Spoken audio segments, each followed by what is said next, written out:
งนานมักน้ำเต้าประมาณ5 หน่วยเนาะโอ้อยู่เฮือนมีลายบ่แม่นใหญ่มักน้ำเต้าเจ้าเฮ้ยตัวดุงใหม่แกนี่อรวยนี่อย่ารวยอย่ารวยตัวดุงอ่ะเออ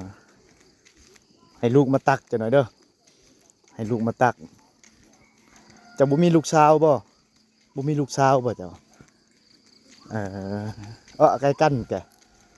ได้เบิ่นใกล้กันไหมบื้อแกะโอ้ยังน้อย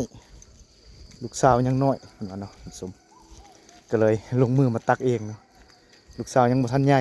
ถ้ามันใหญ่จังหน่อยถ้าลูกสาวใหญ่จังเนาะบ่เมื่อยแล้วบัดนี้ให้ลูกสาวมาตักเด้จากน้อย ตอนนี้ให้แม่ตักไปก่อนถ้าลูกสาวใหญ่ก่อนทำสมเนาะเฮือนน่าจะอยู่ไกลเด้นี่เนาะอยู่ในมันบ่เฮือนจะเป็นไงอ๋อเราบ่ค่อยเข้าใจเนาะ